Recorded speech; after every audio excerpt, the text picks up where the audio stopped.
Hello everyone and welcome back to Welchys Wednesday Weekly. This is a show where I discuss the latest video game news, upcoming video game releases, and your comments responding to my question of the week.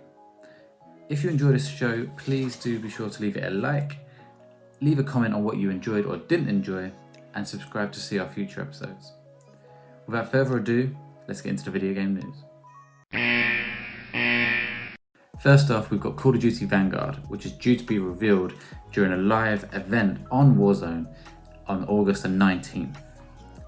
In a similar vein to last year's Call of Duty Black Ops Cold War reveal, which took place in a similar live event on the Battle Royale Call of Duty Warzone mode, Vanguard is going to have the same kind of reveal, and that will be taking place on Warzone on August 19th at 6:30 PM UK time. Now, if you're from the States, that's 10:30 AM Pacific time, 1:30 PM Eastern, and I believe if you're in Australia, it'll be around 3:30 in the morning on August the 20th.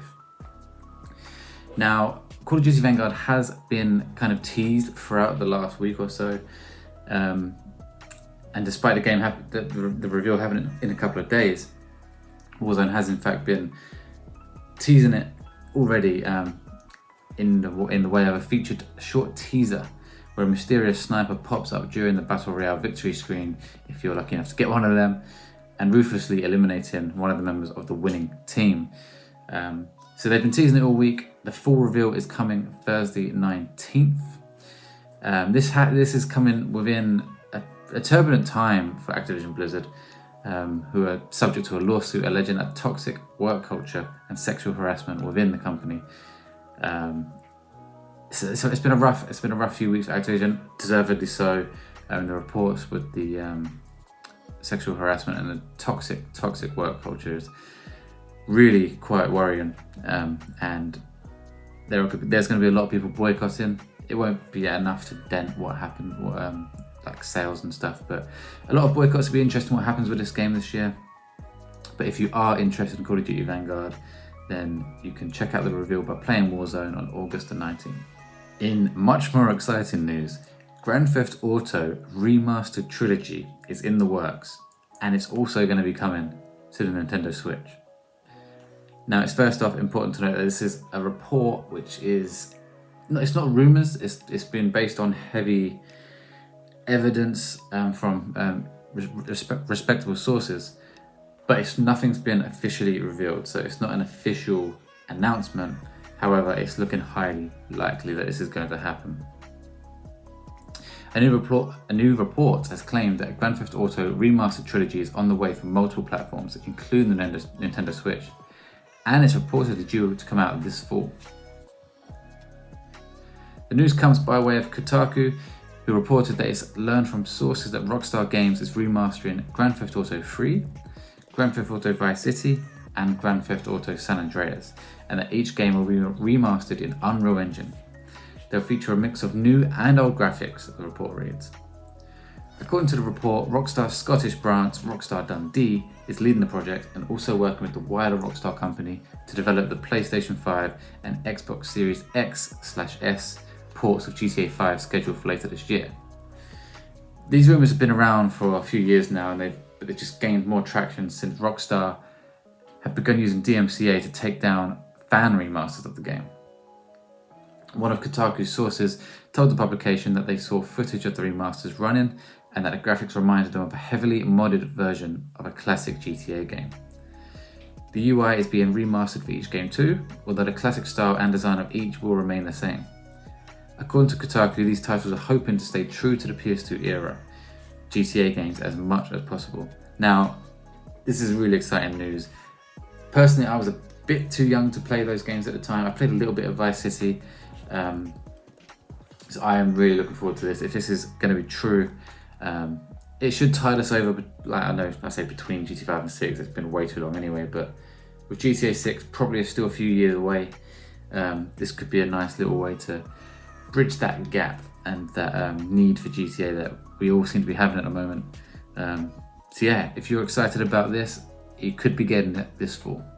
Okay, so before we go into the upcoming video game releases for this week and next, I do want to introduce a new section to this show. As I said in the last video, this show is going to be it's like a work in progress. I'm going to be adding sections, taking away things, and just really just trying to improve the show as much as possible. And this new section that I want to add, I haven't got a name for it yet, but I'm going to call it Welchys Highlights for now.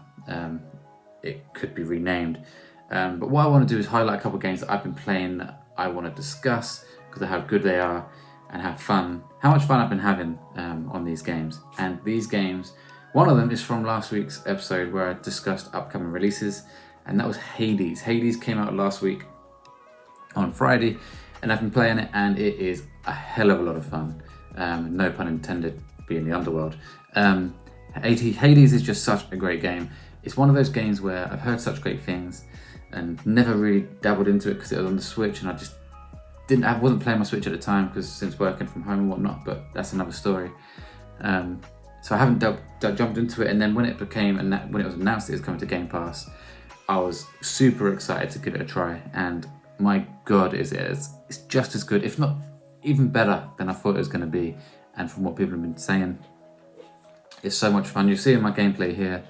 This is very early on in my gameplay, probably one of my first or second runs. It's a hell of a lot of fun. I highly recommend if you have Game Pass, just give it a try. It won't be for everyone. I didn't think it'd be for me, and it is. It definitely is. I didn't think it would be because it's similar in vein to a Souls game where you die and you start again from the beginning. But I prefer the way this game does it to Demon Souls or the Bloodborns or whatever. Much more. I can't put my finger on it why, but I just really do enjoy the way this game plays, and I'm going to be playing a lot more of it. I've played about 5 hours since Friday, and I plan to play a lot more. I do want to beat the game.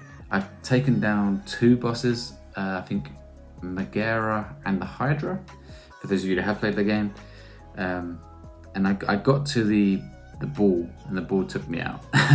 But yeah, I've been having a blast with Hades, and I can't wait to play more. The other game I want to highlight is Splitgate. Now, Splitgate is a game that came out on Steam a couple of years ago in early access, and I believe it's been out ever since, and it's just come to consoles. I've been playing it on PS5, but it's the PS4 version, I believe, in beta mode. It's in beta, and I've heard a lot of people say how good it is, and it's one of those things where I hear people say how good a multiplayer game is, and I'm not the biggest multiplayer gamer anymore. So I was like, yeah, I'm sure it's fun if you're good at the game and whatever, but I kept hearing it, so I thought, you know what, it's free, let's try it out. And it is incredibly fun. It is such a good game. You're probably seeing my gameplay right now, but for a brief description, it's Halo mixed with Portal. Now, if that puts you off because you don't like the single player game Portal and you're nuts because it's an incredible game, it's obviously not a puzzle game, it's an online shooter. But it just has the Portal element of going through one portal and coming out another, and it is just such a great game. I cannot recommend it highly enough. It's free to try, it's a beta, give it a go. I don't know if it's going to be a paid game when it comes out. I think that is the plan, but if I was them, I would strongly consider against that. Their player base will go up exponentially if they make it a free game. But anyway, great game, absolutely love it. I'm going to be playing a lot more of that, and I highly recommend if you're looking for a new multiplayer game, especially with Halo coming out hopefully this year. You want something to tide you over until then, Splitgate is the game for you. Honestly, it is so much fun. Just give it a try. Okay, moving on to upcoming releases, and this week we have got, as I mentioned last week, we've got 12 Minutes. 12 Minutes coming out Thursday the 19th of August, so if you're watching this the day this comes out on Wednesday, obviously, it's coming out tomorrow, and I am super excited to give this a go. It's coming out on Xbox and PC, and it's important to note it's coming out on Game Pass, and it's definitely coming out on Game Pass. Got that confirmed. So if you have Game Pass, you can get this game free of charge, effectively. I am super excited to play this. I'm going to be playing it maybe Friday, or maybe Sunday. I don't know. I'm going to give it a go, and it looks super cool. Talented cast. I couldn't remember her name last week, but it's Daisy Ridley from Star Wars. It's also got Willem Dafoe and James McAvoy. Incredible lineup for a voice acting cast there, and it looks really cool. It's a time loop you play as James McAvoy. I don't know what his name is in the game, and you're in this room with your wife, and the police come. The police being William Dafoe. And yeah, I don't know much more than that, but I love time loop kind of stories, and I'm really interested in the game's aesthetic and finding out more about the story and just how it's going to play out. So I'm super excited for that one. Also this week, as mentioned last week again, we've got Ghost of Tsushima Director's Cut coming out Friday 20th of August on PS4 and PS5. Finally getting a full PS5 version of Ghost of Tsushima. Again, excited for this one. Not sure when I'm picking this up, but I do plan on playing it at some point because I want to play the new island. I think it's Iki, the island of Iki, or I don't know for sure. But Ghost of Tsushima, one of 2020's best games. Really excited for this one. And if you are too, it's coming out Friday, 20th of August. So next week, we've got some more good games coming out. And the first one being Aliens Fireteam Elite. That's coming out Tuesday the 24th of August, and that's coming out for PlayStation, Xbox, and PC. No Game Pass or anything like that. But this is